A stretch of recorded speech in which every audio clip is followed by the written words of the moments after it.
Good morning and welcome to the Peorian. I'm your host, Paul Gordon. Norm Kelly can best be described as an historian and a storyteller. He's a native Peorian who has lived long enough to have witnessed some of the city's wilder days, and that, along with his love of local history, has fueled his passion of telling people the way it used to be in Peoria.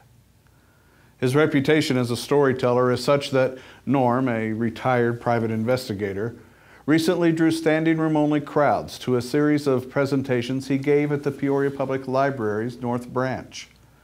The presentations, 4 of them, were about Peoria's body history, and Norm had no trouble holding the attention of his audiences. He is witty, and he's got the kind of voice that you don't just hear, but that you listen to when he's talking. Unfortunately, Norm called those presentations his, quote, swan song. He said he has finished giving talks, just as he told us a few months ago that False Face, which was published last fall, was his last novel. I personally hope he won't be able to stop. As the library's Stacy Peterson said, Norm is one of Peoria's treasures. And he has been a great friend to the Peorian since we started this venture 9 months ago. So it's only fitting that we get Norm here before he truly retires from telling stories. He'll be here with me when we come back. Welcome back to the Peorian. With me today is Norm Kelly, local author, historian, and storyteller. Thank you for coming in today, Norm. Glad to be here. Tell me, sir, what is your gift? Why do people love to hear you talk about Peoria's history? And please remember, we're a family show, and we broadcast on Sunday mornings. That's sad, isn't it? Most of what I do is off camera is a hell of a lot better than what I do on camera. But, I really didn't start reading anything till I was 50. I was unemployed. I began a long-distance run. And after that, I came home one night and wrote my first story. And it never stopped. Up until 50 years old, I never really had any interest, or I don't even want to use the word talent, because I don't think I'm very talented at that stuff. But I just began to write, and then the very first time that someone called me up and said, "Norm, would you come on and talk about your books?" I'm telling you, Paul, it stunned me. So wait a minute. I'm writing this, but I ain't going to talk about it. It's true. And in high school and college, the day before, if they knew you were going to give a speech, I was ill. I'm serious. I was terrified. And then suddenly, when I began to talk about something I actually knew about, which is rare, I realized, wait a minute, this ain't even all that bad. And that's when I started realizing that, I do have a personality, and I know what I'm talking about. And look at them laugh. Mm-hmm. And they call me back. And it was a slow process then of just getting the confidence and finally realizing, hey, I'm the star of this show. And you have to be that way. You actually have to think that you are interesting, and that they want to see you, and that they, in many cases, will buy your books. They pay to come and see you. And it flabbergasted me. And that was way back when I was 50, and I'm 80 now. So I have 30 years of experience doing that. And I was really proud when you come out to see me and other people that I realized they're professionals. And what scared me initially is when I looked out and saw historians out there, people that I know they know, because you can't fool them so easy, can you? And then I realized that they were there listening to me. I am not out there listening to them, and then I think that's how I did it, and I have a certain entertainment part.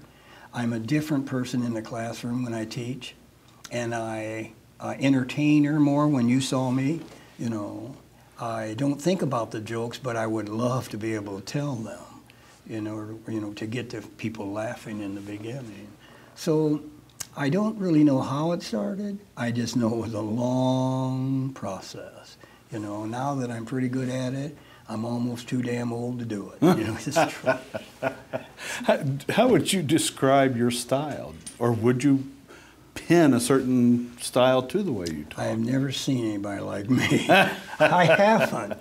Because people who are funny, they're funny. Mm-hmm. People who are historical and can not become hysterical and be able to say what you want to say, but knowing that you're doing like what you said with the twinkle in my eye. I really got a great joke from you because I said, what you're looking at are surgery from all this surgery in my eye. And they roared at that. I was hoping you were there to hear that. But I did thank you for the material, though. You know.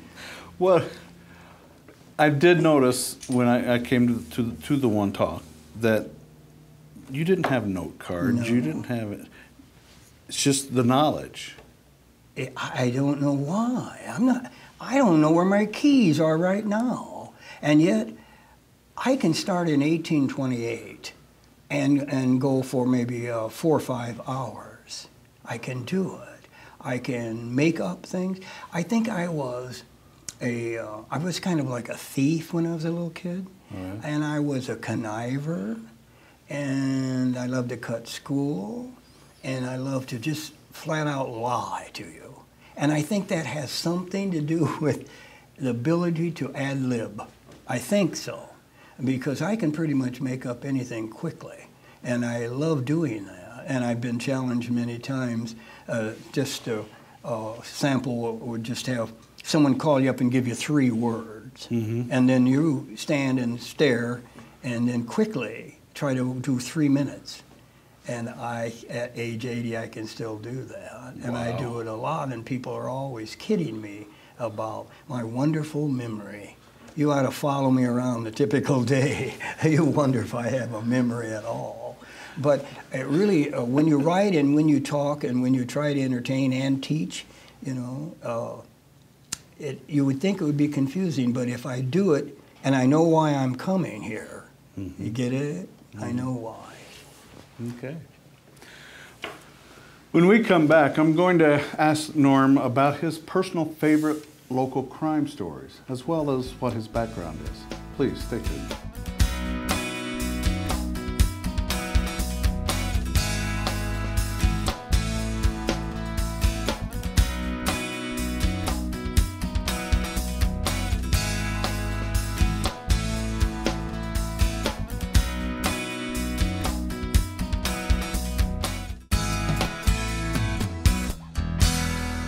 Welcome back. I'm with Peoria author and historian Norm Kelly. Norm, you've talked about and written about a lot of true crime stories in Peoria's history. Is there any that you would consider most intriguing or a personal favorite, if that's the way to word it? Yes. And you know, I really have written, I think, a little over 700 different types of stories, some true, some real, some not true. But I think the Thompson murder, 1935. Her name was Hallmark. His name was Gerald Thompson. 1935. He was a very attractive man. Knew my mother-in-law, and she had a crush on him. He could sing, play the guitar, and just a very nice person. Moved into his grandparents' home to take care of them. He worked at the Caterpillar. Everybody loved him. There was only one problem. He was a serial rapist. Oh. In fact, one of our very few. And we know he is because he wrote them all down in a diary, which was presented during the trial. No one got to read it but the judge. And her name was Hallmark, and she came up missing. And they really terrified Peoria for 5 or 6 days as we looked. And then they found the body over at Springdale Cemetery. Okay. And the trial was just sensational, the so-called hot ticket. And women loved this man. They wrote him. They went over to jail and talked to him. And it was just a sensational murder. And instead of dumping her in the river, which he was going to do, he took her down to Springdale Cemetery and threw her over in a cliff. I often take people there on little bus tours and talk about and show where he was. But that was a sensational murder. And eventually he was found guilty and we hanged. No, we didn't hang him. We executed him. We had 10 people in Peoria that we executed, 8 by hanging and 2 up in Joliet. And the other murder was, I think, Flavel Feger. He was just a sophomore, a beautiful kid. Dad was rich. He had a new car. He was out of the service. He had a beautiful girlfriend. He had every conceivable thing on earth. And then one night he made a mistake of allowing someone to open his car door, which everybody should have their doors locked. And they went out to Bartonville, take him out to the airport, and they struggled for the gun that he had, and they took his car. That was really the most sensational murder because of what I just told you. There's something, if you had all those things you want, and you have the looks and the money, those are the most intriguing. Just think of the nice poor people that die in murders, but there's something sensational about all of them. And finally, the Bradley fraternity found his car. They found his body way down in Dixon Mounds, and a guy named Weber was the murderer. And none of these are gangsters. These are just the people next door. I wrote a book called Murder in Your Own Backyard. And telling people, because if you've heard any of my stuff, you know I don't believe we had any gangsters here. They were just bad guys. And this murder was just absolutely, in 1947. And then after that, we had the murder of George McNear, the very, very wealthy. Remember all this wealthy stuff? And sensational murder up where he lived. So those 3, and I wrote books about those. And I've had 12 books published. Those 2 were never published because I had an agent and a New York agent, and I thought, man, this is it for me. You'd be paying to have me sit here. I tell you, I would have. But the truth is that one of them told me, well, they're too regional, and I said, oh, you mean like the Boston Strangler? And the director didn't think that was so funny anyway. But those books are sitting home. Just send me a lot of money. I'll publish them, and I'll give all the money away. So get on the phone right now, Will. But those are the 3 sensational, but we've had many, many, many, many, 235. What was the most recent one you wrote about? It was about, I think it was in that last book, because I usually stop my historical stuff in 1950, but my book, in Your Backyard, that I went all the way up to about 1977. Okay. We're going to take a break now, and when we come back, we're going to talk with Norm about the novels that he has written. But first, here's our own Kevin Kaiser, and he's going to tell us what's happening in the culinary and literary world. This week, it's an update on everyone's favorite dead Central Illinois writer, David Foster Wallace. Now that he's been dead a few years, Wallace is more active than ever. First off, The Pale King, Wallace's posthumously published novel and the book I reviewed in the first issue of the Peorian magazine, was nominated for the Pulitzer Prize for Fiction, but alas, it did not win. But Wallace's writing corps shouldn't be disappointed, as no Pulitzer Prize was awarded in the category. This is the 11th time a Pulitzer hasn't been awarded in fiction, with the last time being 1977. Clearly, the Obama and Carter administrations are to blame. Now, even though he didn't win, Wallace was memorialized in another, more meaningful way just a few weeks ago. That's when a new episode of The Simpsons aired entitled A Totally Fun Thing Bart Will Never Do Again, which was inspired by Wallace's essay entitled A Supposedly Fun Thing I'll Never Do Again. The original essay covered the near-lethal comforts of a luxury cruise. The Simpsons episode is full of Wallace references, and even included an animated appearance by the author himself in his celebrated tuxedo t-shirt. Forget the Pulitzers, Wallace got Simpsoned.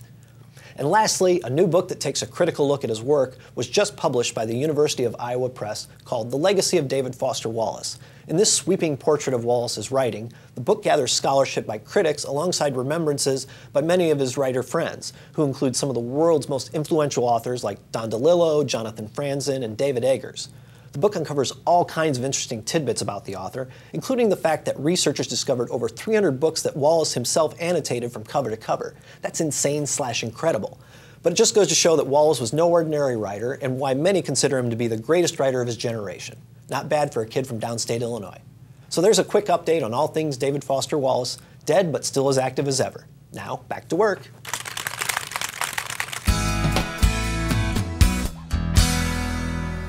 We're back talking with Norm Kelly, storyteller extraordinaire.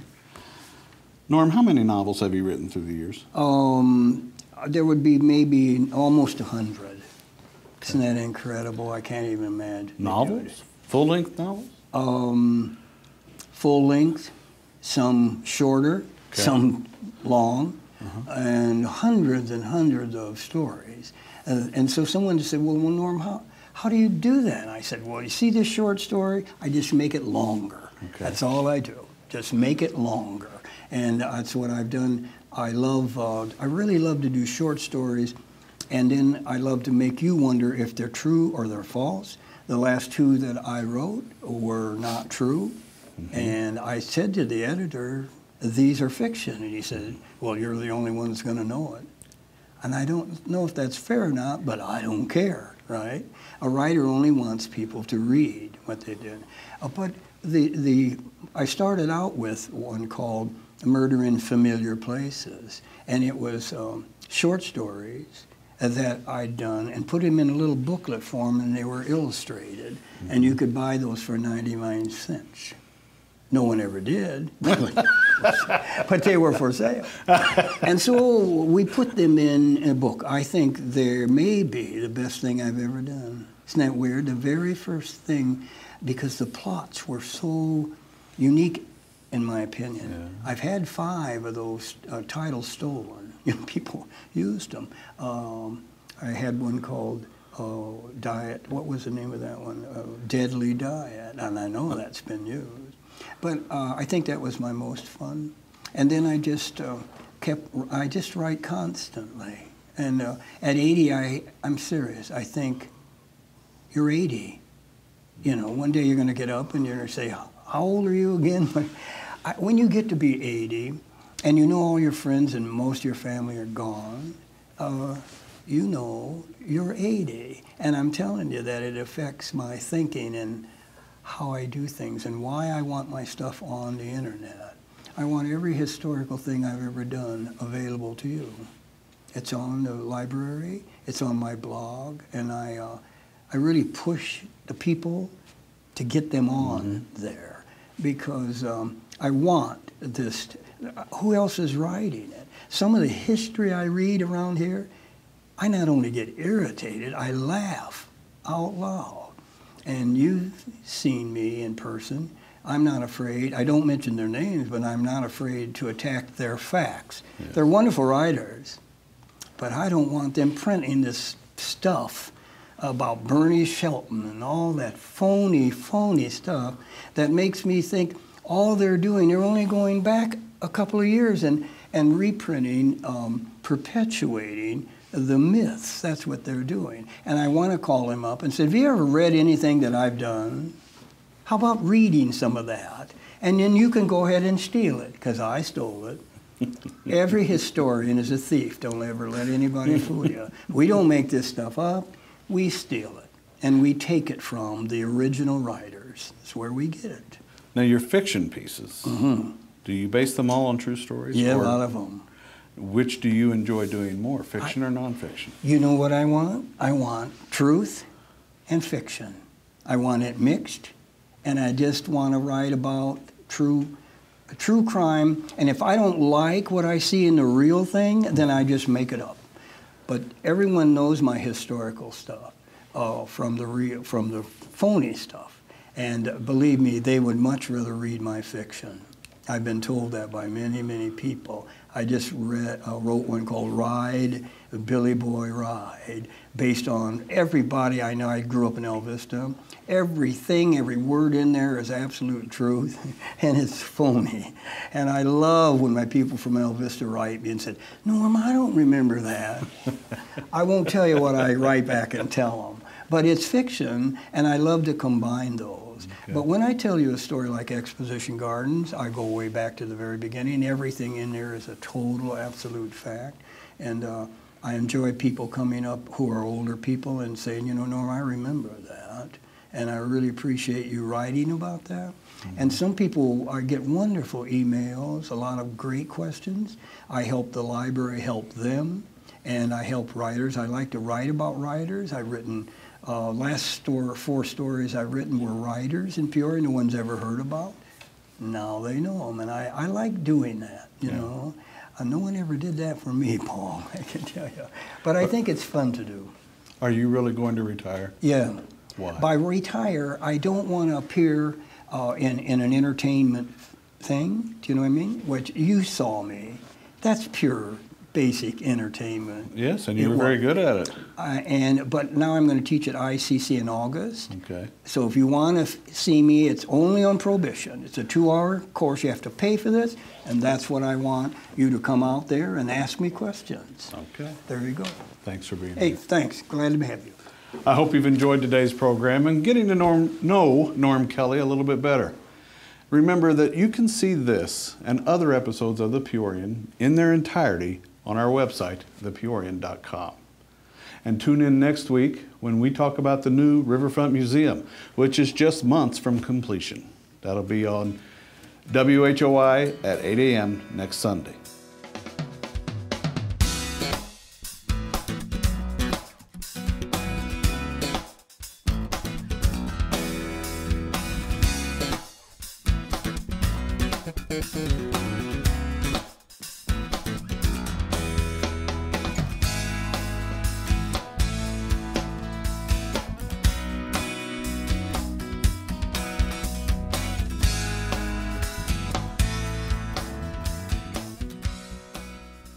Música